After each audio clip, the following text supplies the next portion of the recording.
Group পর্বে নিজেদের শেষ ম্যাচ, প্রতিপক্ষ স্কটল্যান্ড। ব্রাজিলের জন্য এই ম্যাচটা জেতা কতটা জরুরি তা নিশ্চয়ই আর নতুন করে বলার অপেক্ষা রাখে না, যেই ম্যাচে কিনা আবার নেইমার জুনিয়র ফিরে আসছেন, যার জন্য দীর্ঘদিনের অপেক্ষা সেলেসাও ভক্তদের। প্রশ্ন হলো, নেইমার জুনিয়র ফিরে আসাতে ব্রাজিলের একাদশে কি কোনো পরিবর্তন হতে পারে?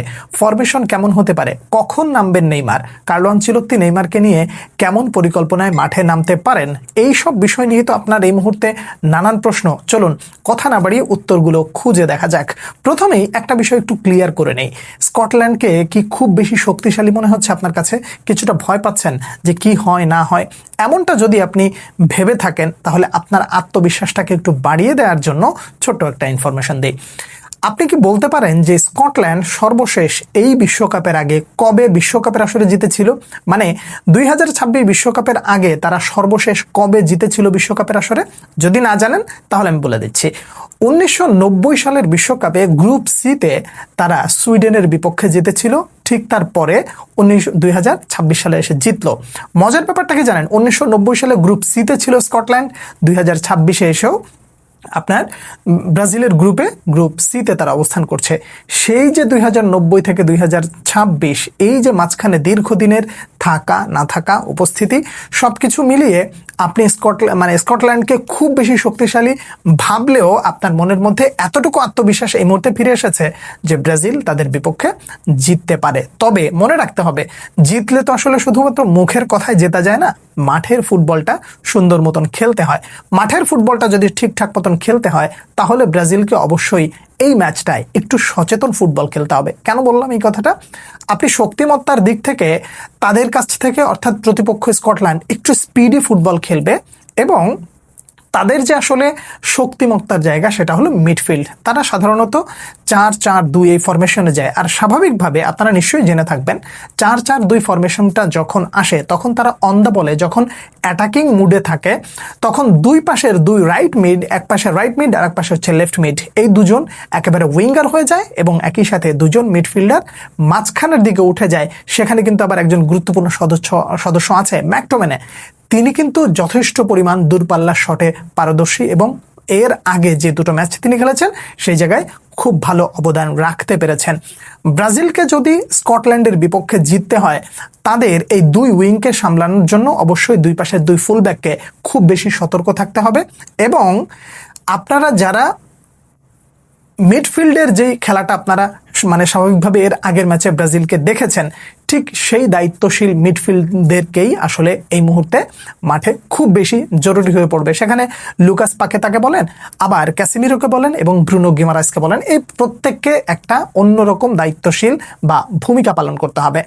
এখন আপনি বলতে পারেন যে ব্রাজিলের আসলে কেমন লাইন আপ হওয়া দরকার। মিডিয়ার থ্রুতে আসলে যেভাবে যা জেনেছি তাতে করে ফরমেশনে খুব বেশি একটা পরিবর্তন আনবেন না কার্লো আনচেলত্তি। নেইমারকে কখন খেলাবেন এটাই তো আপনার প্রশ্ন। বলছি, নেইমারকে শুরুর একাদশে আপনি দেখবেন না এটা এক্সপেক্টেডলি ধরে নিতে পারেন। তার কারণ মাত্রই তো ফিরে এসেছেন, অনেক দিন বাদে উনি খেলতে নামবেন। আমার কাছে ব্যক্তিগতভাবে মনে হয় যদি দলের পজিশন ভালো থাকে, ব্রাজিল যদি মোটামুটি একটা ভালো অবস্থানে থাকে, তাহলে নেইমার জুনিয়র হয়তোবা 75 মিনিটের পরে মাঠে নামতে পারেন। আর যদি খুব বেশি জরুরি মনে করেন কার্লো আনচেলত্তি তাহলে আপনি এর আগেও দেখতে পারেন। তবে আগে দেখার সম্ভাবনা একটুখানি কম থাকতে পারে যদি না ব্রাজিল ভালো অবস্থানে থাকে। ব্রাজিলের ভালো অবস্থানে থাকার উপরে কি নেইমার জুনিয়রের মাঠে নামাটাকে ডিপেন্ড করছে? দেখুন, এই ক্যাচাল টাইপের উত্তর আসলে আমি দিতে না দেওয়াটাই বোধহয় বেটার। তার কারণ নেইমার একটু হলেও খেলবেন এই ম্যাচটায়, কারণ নেইমার জুনিয়রের খেলাটা এবং আস্তে আস্তে দলকে সহযোগিতা করা এবং মাঠের ফুটবলটা একটু বেশি সময় খেলাটা অবশ্যই আপনি প্রত্যাশা করেন, কিন্তু সেটা একটু ধীরে। খুব বেশি আশা এই মুহূর্তে করাটা ঠিক হবে না, তার কারণ মাত্রই ফিরে এসেছেন। নেইমার জুনিয়র যতক্ষণ খেলবেন ততক্ষণ আপনি এন্টারটেইন হবেন এবং এটা আপনি মনে প্রাণে শুধু বিশ্বাস না, আপনি চোখ বন্ধ করে বিশ্বাস করতে পারেন। তার কারণ এই লোকটার জন্য তো আপনি দীর্ঘদিন অপেক্ষা করছিলেন, নেইমার জুনিয়র অপেক্ষা করছে। ব্রাজিলের স্কোয়াডে একটা জায়গা পরিবর্তন আসবে শুরুর একাদশে, সেটা একেবারে পরিষ্কারভাবে আপনারা মোটামুটি এতক্ষণে জেনে গেছেন বা আইডিয়া করেছেন। তিনি হচ্ছেন রাফিনহা। ইনজুরির কারণে না থাকা, তিনি সর্বশেষ একটা বার্তা আপনাদের উদ্দেশ্যে প্রকাশ করেছেন, নিশ্চয়ই সেটা দেখে থাকবেন। যদি না দেখে থাকেন তাহলে বলছি যে তিনি বলেছেন এই জার্সিটার জন্য আমি সব কিছু করতে পারি, এই দলটার জন্য আমি আমার নিজেকে উজাড় করে দিতে পারি। আমি ফিরে আসার জন্য যত দ্রুত সম্ভব ফিরে আসার জন্য সবটুকু উজাড় করে দিয়ে আমি চেষ্টা চালিয়ে যাব এবং আমি ফিরে আসব। তার এই বার্তাটা ডেফিনেটলি প্রত্যেকটা ব্রাজিল ভক্তকে একটা অন্যরকম আশা জাগাবে। রাফিনহাকে এই দলটায় আসলেই দরকার। রাফিনহা যেহেতু অনুপস্থিত, তখন এই দলটায় রায়ানকে খেলাবেন নাকি লুইস হেনরিকেকে খেলাবেন?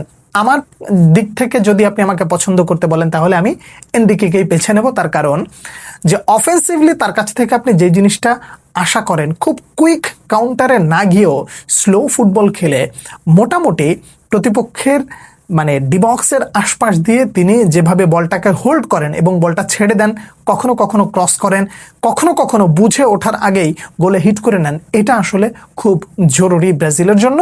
আর যদি কার্লো আনচেলত্তি রায়ানকে নামান তাতে কোনো দুঃখ নেই, তিনিও ইংলিশ প্রিমিয়ার লিগে দুর্দান্ত করেছেন এবং আশা করা যায় যে কার্লো আনচেলত্তি যেহেতু ডেকেছেন সেহেতু খুব বেশি খারাপ করবেন না, তিনিও নিজের নামের প্রতি সুবিচার করবেন। শুরুর একাদশে এনরিককে দেখার পরিকল্পনা আছে কিনা আপনি প্রত্যাশা করতে পারেন, তবে মনে হয় না এনরিককে নামাবেন। কিন্তু প্রশ্ন হলো, আমার আপনার মনে হওয়ার চেয়েও বড় কিছু, কার্লো আনচেলত্তি তো হুটহাট এমন এক একটা চমক নিয়ে হাজির হন যে চমক অনেকেই আসলে প্রত্যাশা করে না। মানে পড়াশোনা করে আসলাম একটা জিনিস, পরীক্ষার প্রশ্নে চলে আসলো আর একটা জিনিস, এরকমটাই তো ঘটেছে।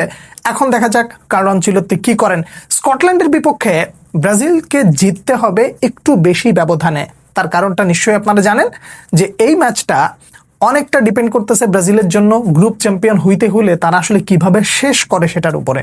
যদি জিতে যায় তাহলে এক ধরনের হিসাব, ব্যবধানটা একটু বেশি হলে গ্রুপ চ্যাম্পিয়ন, এবং গ্রুপ চ্যাম্পিয়ন যদি হয় তাহলে গ্রুপ এফ এ যারা রয়েছে সেখানে খুব সম্ভবত নেদারল্যান্ডস অথবা জাপান।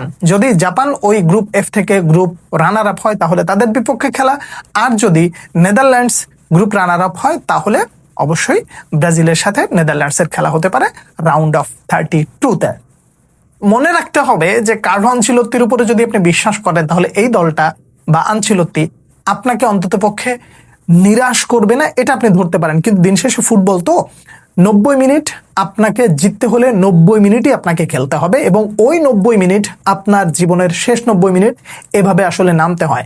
বিশ্বকাপের আসলে সুযোগ বোধহয় খুব বেশি থাকে না এবং সুযোগটা ব্রাজিলের জন্য শেষ, এবং এখন থেকে প্রত্যেকটা ম্যাচ নকআউট সেই হিসেব করে ব্রাজিলকে নামতে হবে।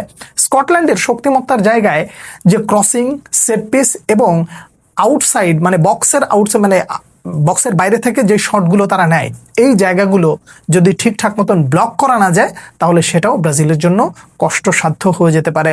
দিন শেষে ম্যাথিউস কুনহা এবং ভিনিসিয়াস জুনিয়রের কাছ থেকে যে ধরনের ম্যাজিক্যাল পারফরমেন্স আমরা দেখেছিলাম তেমনটা স্কটল্যান্ডের বিপক্ষে দেখব বলে আশাবাদ ব্যক্ত করতে পারি।